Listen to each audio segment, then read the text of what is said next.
Boa noite, dona Vicky. Boa noite a todos e a todas.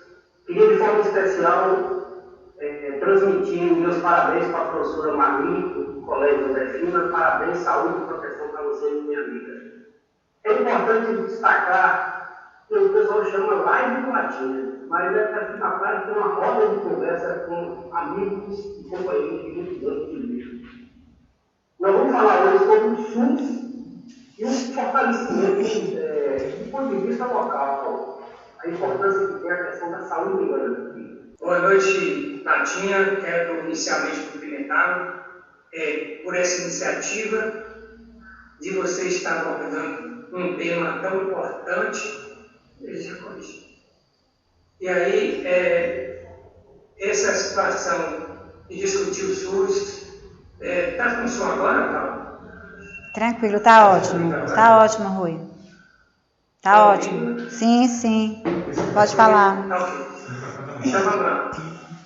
Dizer da importância de poder estar falando disso com vocês, dizer da iniciativa que é muito fundamental a cada terça-feira você abrir a perspectiva e discutir um tema importante para a nossa cidade, sobretudo nesse ano de disputa eleitoral. Eu acredito que todos os pré-candidatos a prefeitos e os candidatos, assim que as convenções oficializarem os nomes, deveriam participar de debates como esse. Cumprimentar a Luia, companheiro de muitos anos de luta, companheiro de trabalho praticamente todos os dias, e cumprimentar a companheira Valda, pré-candidata a prefeita pelo PT de Guarani, nas eleições desse ano. O desafio da saúde é muito grande, Valda, você deve estar preparado para poder enfrentá-lo. Uma outra coisa que eu quero dizer aqui é da satisfação de poder estar discutindo um tema que para mim é apaixonante, né? Eu sou uma pessoa absolutamente apaixonada pelo SUS. Na segunda metade da década de 70, começa a expansão dos movimentos sociais no Brasil, né? Com propostas para que os chamados excluídos pudessem ter atendimento à saúde.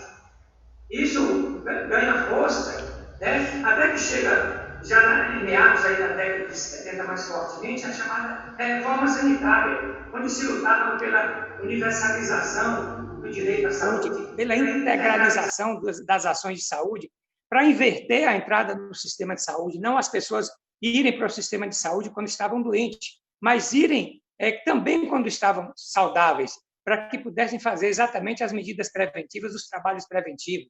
Então, no seu artigo 196 da Constituição Federal, né, que foi construído em 1988, diz o seguinte, que a saúde é um direito de todos e é um dever do Estado, garantido mediante políticas sociais e econômicas que visem a redução do risco de doença e de outros agravos e ao acesso universal e igualitário às ações e a serviços para a promoção, a proteção e a recuperação da saúde. Então, o que é que diz a Lei 8080, basicamente? Ela fala sobre organização e gestão dos serviços de saúde, fala sobre a competência dos entes federados, município, Estado e a nação e o governo federal, fala sobre o funcionamento e a participação complementar do setor privado na assistência à saúde, fala sobre a política de recursos humanos e fala sobre os recursos financeiros, no planejamento e o orçamento da saúde. Isso é a Lei 8080. Ou seja, ela é uma lei orgânica da saúde, de fato. Bom, e o que é que diz a Lei 8142, basicamente? É a lei que define a participação social, né? Na questão da atuação na saúde. E também é uma lei que diz sobre as transferências intergovernamentais, quer dizer, sobre os entes federados, de recursos e de financiamentos. Isso, basicamente, é o que as duas leis falam. O SUS é um conjunto de ações e de serviços de saúde prestada por órgãos e instituições públicas, federais, estaduais e municipais, da administração direta e da administração indireta, das fundações e mantidas pelo poder público, que são os princípios do SUS. Então, o SUS tem os seus princípios éticos, doutrinários, e nós precisamos falar um pouquinho desses princípios, né? Porque são os princípios que norteiam o Sistema Único de Saúde no Brasil. Veja bem, o primeiro princípio que a gente vai tocar um pouquinho é um princípio chamado da universalidade. O que é a universalidade? Diz o seguinte, que a saúde é direito de cidadania e dever do Estado. Quer dizer, todo cidadão tem direito à saúde e o Estado tem a obrigação de fazer com que isso seja real, né? Ou seja, todas as pessoas têm direito ao atendimento, independente de cor, de raça, de religião, de local de moradia, de situação de emprego, situação de renda, etc. A gente queria agradecer ao Dr. Rui pela brilhante palestra, falando do SUS. Quero ter a oportunidade agora de ouvir o Dr. Luia, que vai falar sobre a estruturação do SUS em Guanambi e o fortalecimento do SUS a nível local e regional. Com a palavra, Dr. Luia. Boa noite, Latinha. Boa noite, Valda, Rui. Eu acho que para a gente é uma satisfação muito grande estar participando desse debate, nesse início de processo eleitoral. Agora, esse processo de pandemia, ele traz para a gente essa possibilidade da gente discutir isso. Acho que não tem coisa melhor a gente passar para discutir, inclusive para reconhecer o que é o SUS e a importância do SUS para a população brasileira e principalmente para a população nordestina, para a população mais carente desse país. Vamos imaginar o que é Guanambi antes de 2003, até 2003. Guanambi que não tinha farmácia popular, que infelizmente acabou durante esse governo atual. Guanambi que não tinha CTA, o Centro de Testagem para pacientes de AIDS, para pacientes de doenças transmissíveis, né? Doença sexualmente transmissível, que não tinha o CEL, o Centro de Especialidades Odontológicas, que faz, inclusive, até tratamento de canal, que não tinha CAPS, o Centro de Atenção Psicossocial, que hoje nós temos 2 aqui, o CAPS 2 e o CAPS AD, inclusive, que é o antidroga, importante. Guanambi que não tinha SAMU 192, que não tinha o Núcleo de Apoio à Saúde da Família, que é o NASF, que nós temos 2, que são profissionais que dão apoio ao Programa de Saúde da Família, que não tinha UPA, que não tinha, doutor Rui e Valda, o serviço de hemodiálise, que é um serviço de alta complexidade, funciona de manhã, de tarde, de noite, através de uma PPP, que é justamente uma empresa que presta o serviço, mas quem paga é o SUS, é o Sistema Único de Saúde, que não tinha as academias de saúde, que são fundamentais e importantes para permitir que a população, através do exercício físico, da atividade física, fortaleça e melhore a saúde, que não tinha o LACEN, que é o Laboratório Central, que faz os exames de laboratório de saúde pública, que funciona em Guanambi, mas também é regional, que tinha um hospital regional que não era estadual, era privatizado, que tinha suas limitações, e a partir da estadualização, logo no início do governo Wagner, nós criamos ali o TI adulto, o TI neonatal, serviço de imagem de altíssima qualidade, que também é uma PPP, uma parceria público-privada, que faz tomografia, que faz raio-x digital, que faz ultrassonografia. Guanambi que tinha 9 PSFs, funcionando de uma forma que a gente sabia muito débil, e que passou a ter 19. Nós tínhamos 30% de cobertura de programa de saúde da família, fomos para hoje 80%, através de estímulo e de recurso do governo estadual e do governo federal, e recurso do SUS. Guanambi e a região, eu estou falando Guanambi, mas também transmito isso para os outros municípios, que não tinha policlínica regional de saúde, esse equipamento fundamental que veio justamente para cobrir esse ato entre a atenção primária, que é o Programa de Saúde da Família, e a atenção terciária que nós tínhamos através da hemodiálise, através do pós-hospital regional, e ali se faz um serviço de altíssima qualidade, com profissionais de alta qualidade, tecnologia de ponta, que tem ressonância, que tem tomografia, que tem serviço de ecocardiograma, que tem esteira, que tem endoscopia, que tem colonoscopia, que tem os vários especialistas de todas as áreas, neurologia, cardiologia, hematologia. Você imagina, tudo isso é um processo que nós passamos, que veio a partir de 2003. Eu estou colocando nessa margem, porque você imagina nossa cidade, a nossa região, sem nada disso. Como é que seria que nós iríamos enfrentar, inclusive, a questão da pandemia? Então, eu acho que a partir desse período do governo Lula, do governo Dilma, do governo Wagner, do governo Rui Costa, do governo do PT e dos aliados, é que nós passamos a ter isso. Se mostra que há realmente um processo de investimento altíssimo na saúde.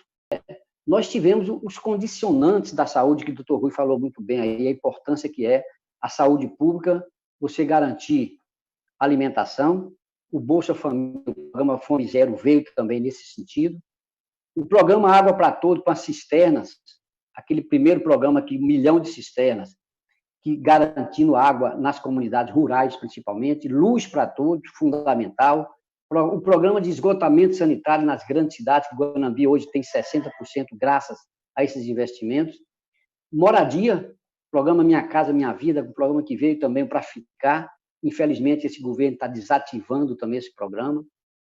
Então, eu acredito que esse momento de debate é um momento que traz para nós, e para Guanambi, que foi uma região altamente beneficiada, né? Guanambi, os 22 municípios que compõem a microrregião, e se a gente estende para 40 municípios, que hoje, naturalmente, estão pactuados com Guanambi, é 1 milhão de pessoas que tem na nossa região, e que dependem do SUS. Depende desses processos de implantação, e que não deve parar aí.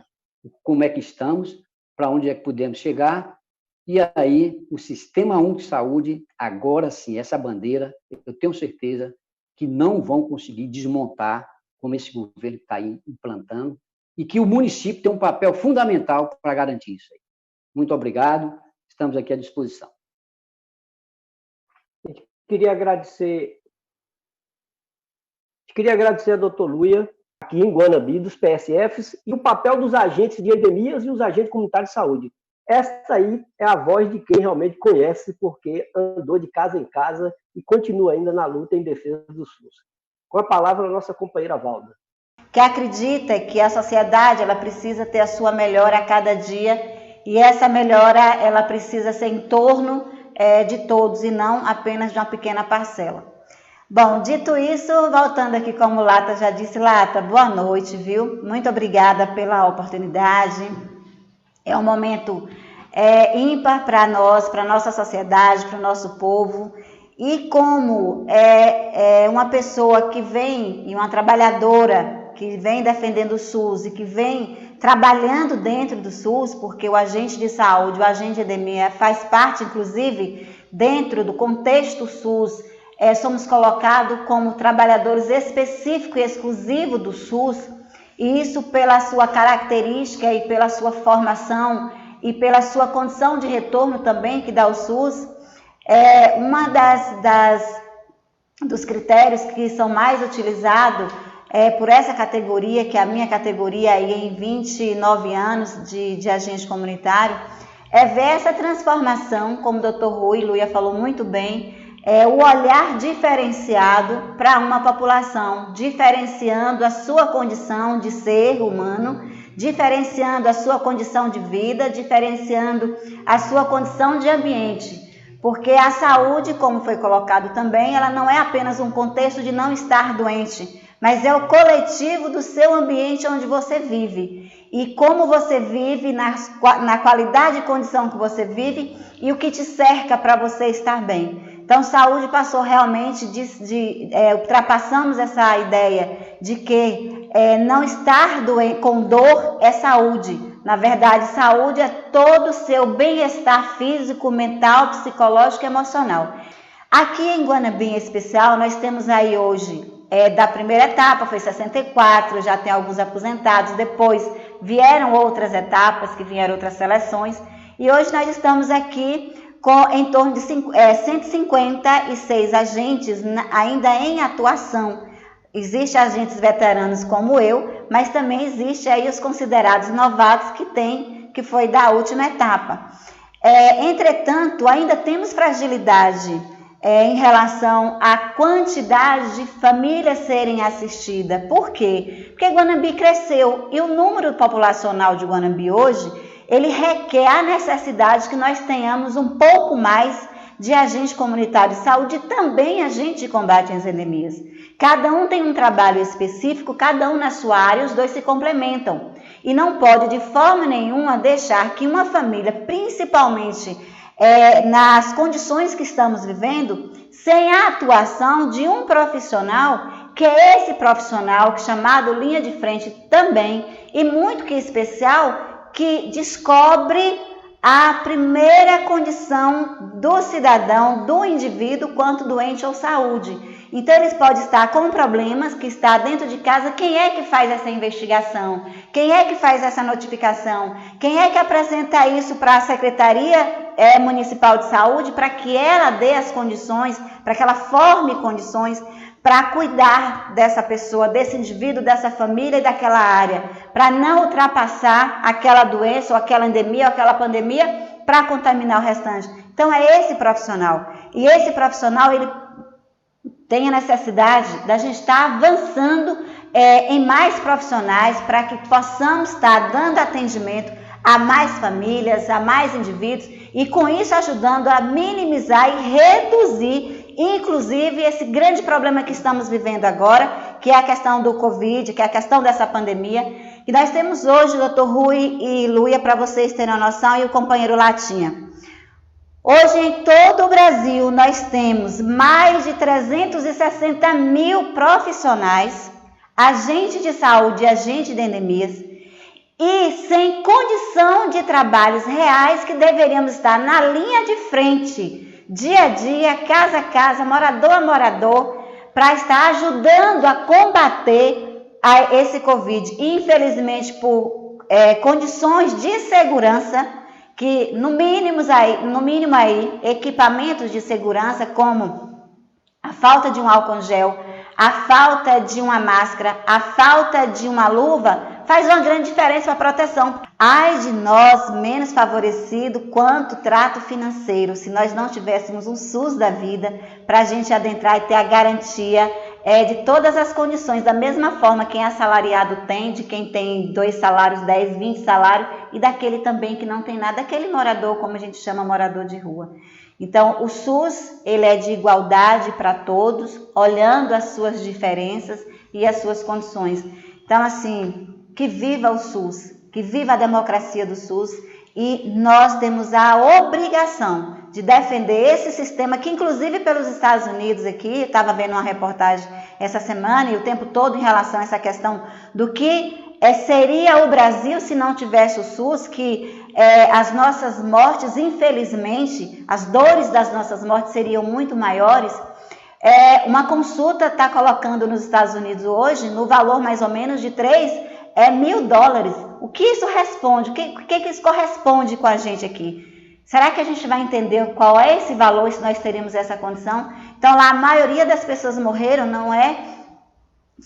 Foi por um dos agravos, foi essa condição de nem sequer imaginar para ir para um sistema, porque lá não tem um sistema único de saúde, como nós temos, que é para todos, por todos, e na condição de oferecimento também a todos e com resultados para todos.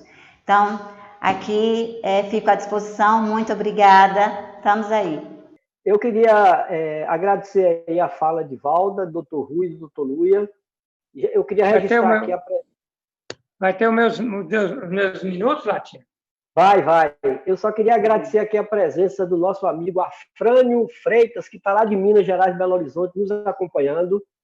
Aqui, doutor Rui, o pessoal vem falando aqui um pouco, agradecendo a fala de vocês, a aula que vocês estão dando sobre o SUS, e também falando da importância que tem da gente ter urgentemente a neurocirurgia. Eu queria agradecer a participação de doutor Rui, doutor Luia, a participação de Valda, agradecer também a Naidson Leite, Luciana e doutora Elaine, que nos ajudou aí na estrutura, a intérprete,